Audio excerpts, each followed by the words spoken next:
Okay, so here's the thing. We're gonna try this new kind of video mixture stuff out. For those of you that are new to the channel or whatnot, we're gonna be talking about Bitcoin and Ethereum market cycles. We're gonna go over Binance and Avalanche very quickly at the end, but I'm gonna give a little bit of introspection to the start of the video today because I finished reading a book last night called Reminiscence of a Successful Stock Operator. And it's kind of like this fictional story around a character named Jesse Livermore, who was one of the big composite operators of the day back in 1920. So this book was written 100 years ago, and it's just as relevant then as it was today. And I highly recommend it for anyone who thinks they want to put their foot and I guess their pocketbook into the investing world. So one of the things I really like is that the timelessness of this stuff is so far reaching, because what we're doing is we're witnessing a layer of like human emotion. Is this working? Maybe this is working. We'll try this out too. So when Jesse Livermore goes through his like life story in this book, he's talking about how the abstractions in his life, like from the first time like buying a stock and making a bunch of money and losing a bunch of money, it took almost 40 years for him to really recognize where he was in the markets. And even then, you're bound to have boom and bust cycles because the market is smarter than we are. The smartest thing we can do is find out where it's going and then try to move with it and let that general, I guess, market sentiment take us for a ride. So I've said I think we're in a bull market as far as I can tell. I believe we've entered a bull market a little while ago, effectively at the pandemic. These spring ideas that we talk about in the trading range that Wyckoff focused on. And this is the other amazing thing. This isn't the only book I've read the last 2 months from either 1880 up to 1930.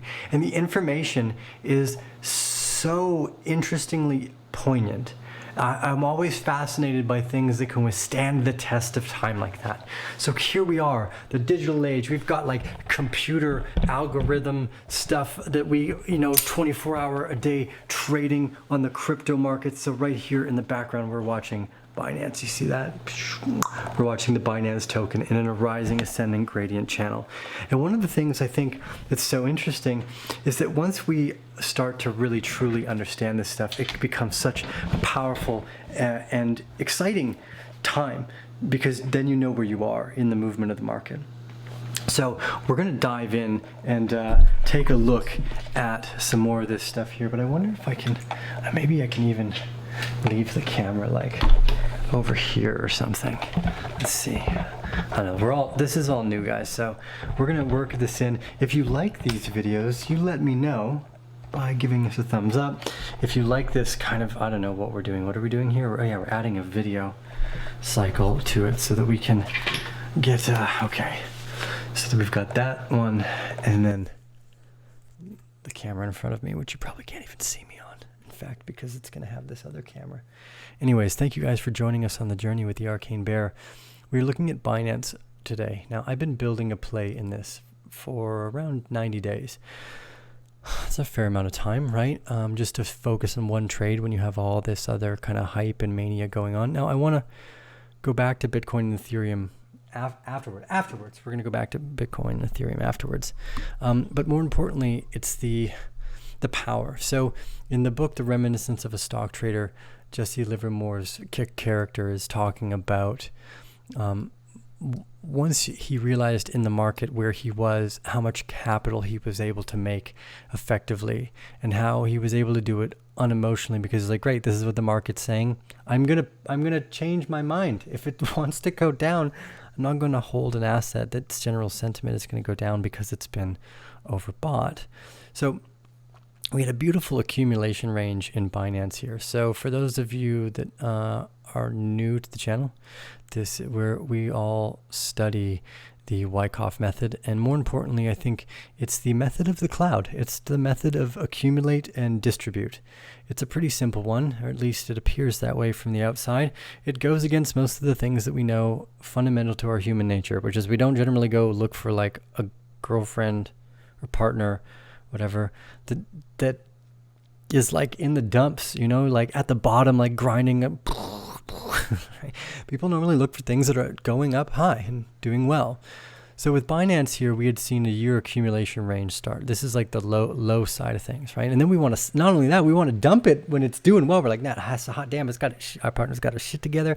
Dump it. That's kind of how the market cycle goes. Now, I'm not trying to get the market cycle perfect. So I would rather enter too late and leave too early, but from where I'm comfortable, because we're well ahead of the market. The rest of the retail traders and the rest of the world has not really grasped onto this bull market cycle yet.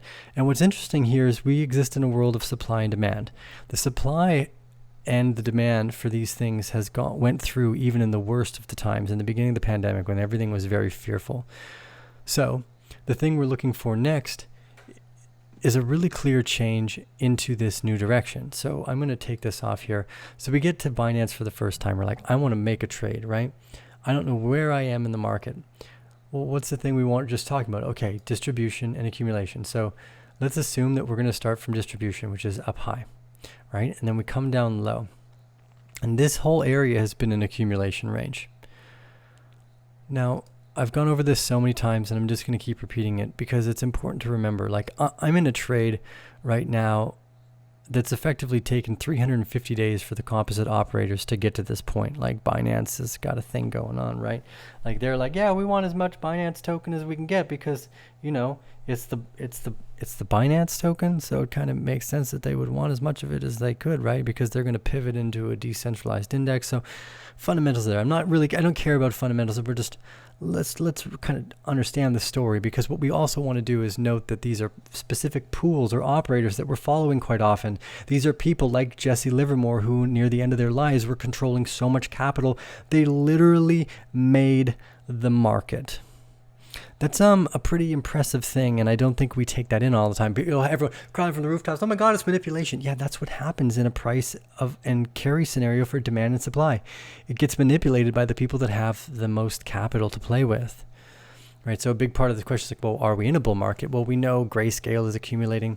So why is Binance token interesting to me? You know, people go off, oh, shitcoin, blah, blah, blah. This whole ecosystem is absolutely brilliant, and we need all of it working for Bitcoin to do its thing the best, because this is how you get everyone's interest. It's got to be exciting. It's got to be cool. There's got to be new things to try out. Like, we made an NFT and sold it for charity. How cool is that? That's so cool. So I made a play on Binance because of all of the underlying ideas. I'm like, okay, there's room for something like this where the composite operator is going to run the prices up, and the best way to advertise that is through a higher price tag. You don't even need to advertise that Binance does anything specific other than just running the price up, and now a bunch more people will pay attention. It's one of the easiest ways to build marketing clout. Just run the price up, Billy. So in this Binance play, when I started building through the test, it was super boring. 42 days of sideways action in a box range of like 10%. Well, you have a bunch of other things in the DeFi world going up, like 100, 200, like Wi-Fi went from like a few $1,000s when we first saw it to $30,000. What in the, that was a 10x in only 30 days. Like, oh my God, that's just wild. So you have to play calm and collected. You have to decide to say, hey, you know what? I've made my assertion of where we are in the market. I know what I think, what I believe, and I'm going to make my most sound judgment for that to pay off and focus on these. You can get better, you can expand as you go, but right now we're just looking at one. So effectively, again, I'm just explaining how long this took. So that 40 days then equated to a 23-day upward cycle where I sold up that whole range. I've sold multiple times, just little chunks of it here, here, here, here, here, and then I was left with like 30% approximately. Now I might go higher more often, but look, Binance actually recovered really quickly. So what we're seeing here is what I believe to be the second SOS phase.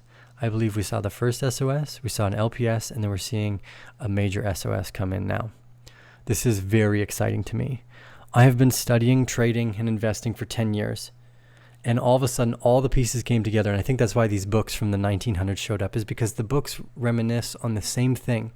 It took these people their lifetime to figure it out, because it goes against human nature. You don't just jump into the market and make a bunch of money. And if you do, you did it by accident, right? Like Bitcoin's an amazing technology. Their Chainlink is amazing technology. There's a lot of people that made a lot of money by getting in early. Some of them, like our friend Chris, did it very, very much so on purpose. Those people exist, right? I'm not saying that doesn't exist. Our whole space is built off like technical macros, right?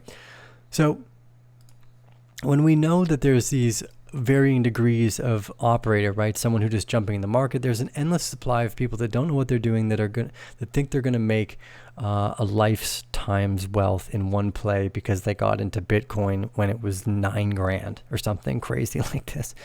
It's not going to happen. If you found Bitcoin when nobody knew about it and was like this weird socially awkward thing, then yeah, maybe. What you want to do is really like clearly look for the next and the biggest, best thing. So Avalanche is something that's popped up lately too. So this from our tech side, our tech team, Chris, I'm just going to call it, Chris has told me, Tech Chris, I don't know, we'll give Chris a Bear family nickname, Bear Tech, I don't know. It's ridiculous. Anyways, ladies and gentlemen, thank you for sticking around here for this long while I rant and ramble. I swear there's my only mission statement here is to communicate value. So just please stand by while I load a new chart here and we take a look at Avalanche. Now, again, Chris's Bear Tech here, he knows technology better than I do. He invested in Chainlink because when I had no idea what Chainlink was and I was already too busy to pay attention. But he noted, he's like, this stuff is good. So he showed me Avalanche a while back, showed me it was good, and then we saw it go live within the last 2 or 3 weeks here. Now, I don't need to go over any of the technical stuff. Hopefully, we're going to have Chris on the show frequently. Maybe even, I think the Bear family would like to add you, Chris, as a full-time fledged like Bear contributor.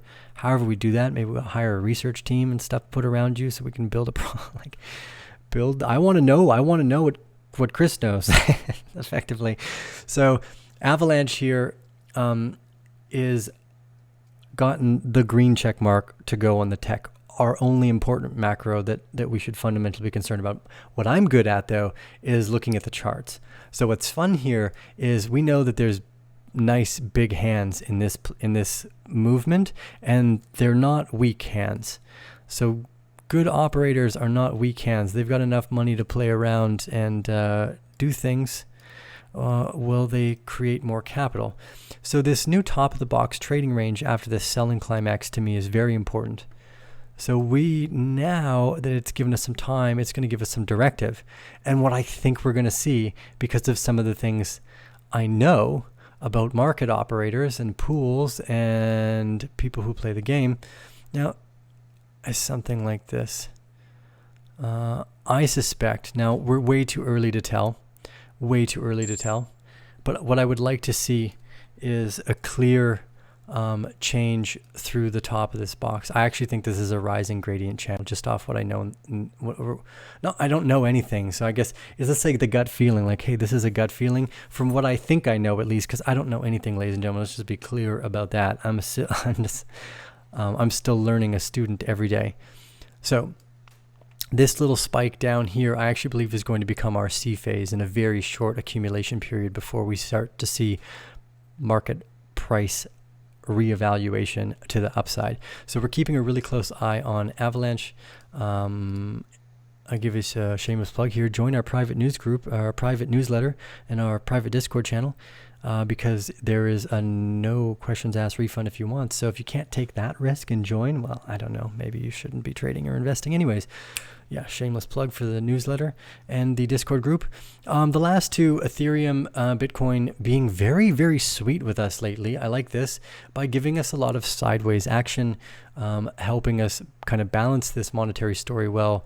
Again, against Bitcoin's downward movement today, Binance is up 2%. It's kind of nice. I wish the internet was loading a little quicker, but you guys, I hope you enjoy these like 20-minute jams, because I really appreciate the space to like run around and explain myself freely without having to worry about like, do I have your guys' attention? Like, you'll be patient. I'm getting there. The screen is loading. The internet takes time in the jungle. And I don't have a video editor because of the jungle internet. I'd have to send it, and then they'd have to send it back. Anyways, point of the story. Thank you for being patient with us here, because we've got the time, ladies and gentlemen. We have the time to be patient for these market moves. So again, Ethereum has formed in this range here, staying quite stable. Lots of we've actually got a declining volume supply down here and decreased volatility. Very, very positive for us as well. I do suspect we're going to see a run up into resistance, a creek up until probably January, and then an actual final breakout. I do suspect Bitcoin is somewhere probably not too far behind. Oh, so for those of you that didn't know, we are probably in a multi-year bull market just getting started. We're in the cool down phase to some degree, depending on which market mover you're in. They're all kind of different. Like, right? Obviously, not everything moves the same, but the market cycle is definitely moving. So Bitcoin yet to have made its SOS to really show that sign of strength to us.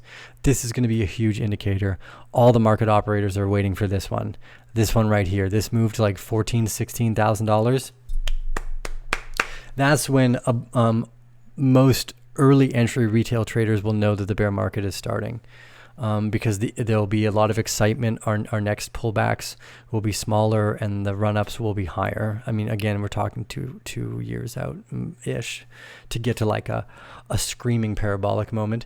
We'll close out with Binance here again, just because I like this trade. I'm in this trade.